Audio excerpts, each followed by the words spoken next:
இந்திர தேவனிடம் இருந்து இறைத்தன்மையுள்ள ஆயுதங்களை பெறுவதற்காக இமயமலைக்கு சென்றிருந்தான் அர்ஜுனன். ஏனெனில் போர் என வந்துவிட்டால் பீஷ்மர், துரோணா, கிருபா, அஸ்வத்தாமா, கர்ணன் என வெல்ல முடியாத பல வீரர்களை எதிர்கொள்ள வேண்டும் என்ற நோக்கத்தில் இந்த முயற்சியில் இறங்கியிருந்தான். இதற்கு கூடுதல் சக்தியை பெற வேண்டிய கட்டாயம் இருந்தது. அர்ஜுனன் இல்லாமல் மற்ற 4 பாண்டவர்களுக்கும் திரௌபதிக்கும் சந்தோஷம் என்பதே இல்லாமல் இருந்தது. இந்த சூழ்நிலையில் மாற்றம் காண அமைதியான இடத்தை தேடி அவர்கள் சென்றார்கள். சுகந்திகா மலரின் நறுமணம். திரௌபதியும் பாண்டவர்களுள் 4வரும் நாராயணசிராமா காட்டிற்கு வந்தனர். அங்கேயே ஓய்வெடுத்து சில காலம் தங்கவும் முடிவெடுத்தனர். ஒரு நாள் வடகிழக்கு தென்றலுடன் வந்த ஒரு மலரின் நறுமணத்தை திரௌபதி முகர்ந்தார். அந்த மலரின் நறுமணத்தால் அவர் மிகவும் ஈர்க்கப்பட்டார். சுகந்திகா இன்னும் அந்த மலரைதான் அடைய வேண்டும் என அவர் ஆழமாக ஆசைப்பட்டார். பீமனிடம் மலரை கேட்ட திரௌபதி அந்த மலரை கொண்டு வரச் சொல்லி பீமனிடம் அவர் கேட்டார். இதனை மிகவும் வற்புறுத்தினர் கேட்டுக்கொண்டார்.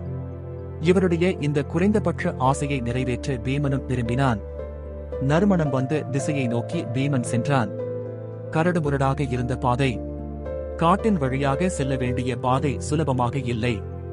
ஆகவே பீமன் தன் பலத்தால் மரங்களை உடைத்தவாறு சென்றான். பீமனின் அந்த செயலால் காட்டில் உள்ள மிருகங்கள் அனைத்தும் பயந்தன. எனவே ஆஞ்சநேயர் பீமனுக்கு பாடம் கற்பிக்க நினைத்தார். பாதையை மறைத்த குரங்கு. அப்போது ஒரு மலையின் அடிவாரத்தில் பாதையை மறைத்துக் கொண்டு ஒரு மிகப்பெரிய குரங்கு அமர்ந்திருப்பதை அவன் பார்த்தான். எழுந்து தனக்கு பாதை தருமாறு அந்த குரங்கை பார்த்து கேட்டான் பீமன். ஆனால் அவன் சொல்வதை கேட்கும் மனநிலையில் இல்லை அந்த குரங்கு. நான் வயதான குரங்கு, உடலில் பழுவும் இல்லை, என்னை தாண்டி நீ செல்லலாம் என குரங்கு பீமனிடம் கூறியது. குரங்கிடம் கோபமாய் பேசிய பீமன். துடுக்குத்தனமான குரங்கின் இந்த பேச்சை கேட்ட பீமன் மீண்டும் அதனை நகர்ந்து கொள்ளுமாறு கேட்டான்.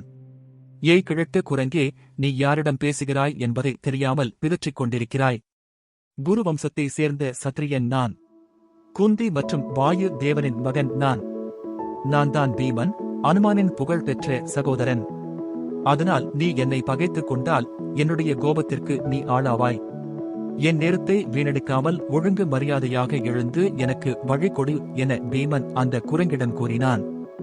அனுமன் யார் என்று கேட்ட குரங்கு, உனக்கு அவ்வளவு அவசரம் என்றால் என் வாளை நகர்த்திவிட்டு செல்லலாம் என அந்த குரங்கு கூறியது. பீமனின் மிரட்டலுக்கு அந்த குரங்கு அசைந்து கொடுக்கவில்லை. அதற்கு பதிலாக, அனுமான் யார்? அப்படி என்ன அவரிடம் சிறப்பு உள்ளது என கூறு. உனக்கு அவர் என்ன செய்தார் என கேட்டது. அனுமனை பற்றி சொன்ன பீமன். அதற்கு பீமன், எப்படி முட்டாளாயிருக்கிறாய்? சீதா தேவியை கண்டுபிடிக்க இலங்கையை அடைய 800 மைல் கடலை கடந்த பலசாலியான அனுமானை பற்றி நீ கேட்டதில்லையா? ராமரின் மனைவி தான் சீதா தேவி. உனக்கு அதுவும் தெரியாது என நினைக்கிறேன் என்றார். குரங்கு சிரிக்க மட்டுமே செய்தது. வாளை நகர்த்த முயற்சித்த பீமன். எந்த வழியும் கிடைக்காத பீமன் குரங்கின் வாளை இழுக்க முயன்றார். ஆனால் அவரால் ஒரு பொட்டு கூட நகர்த்த முடியவில்லை.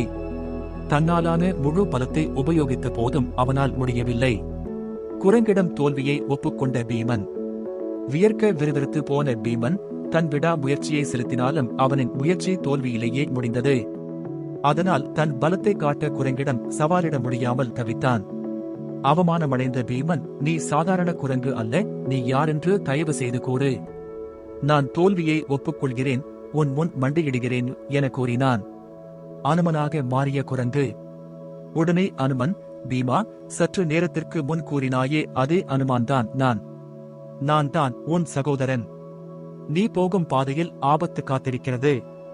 இது ஆண்டவர்களுக்கான பாதையாகும். ஆண்களுக்கு இது பாதுகாப்பானது அல்ல. ஆதலால் உன்னை எச்சரிக்கவே நான் வந்தேன்.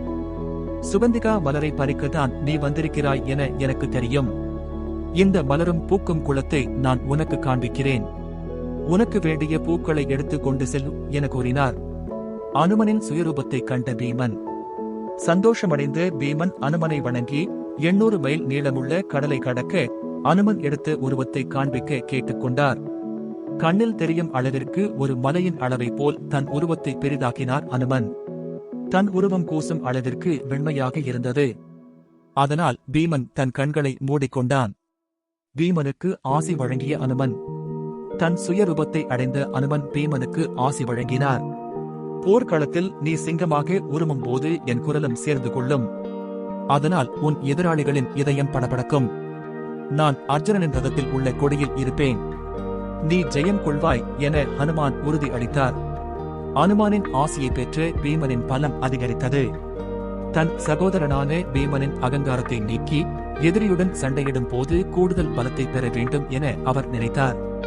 திரௌபதியிடம் மலரை கொடுத்த பீமன் ஆசி வழங்கிய பிறகு பீமனை விட்டு சென்றார் அனுமார்.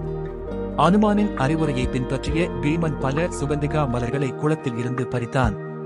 பின் அவனின் வருகைக்காக ஆவலுடன் காத்திருந்த திரௌபதியிடம் அதனை ஒப்படைத்தார்.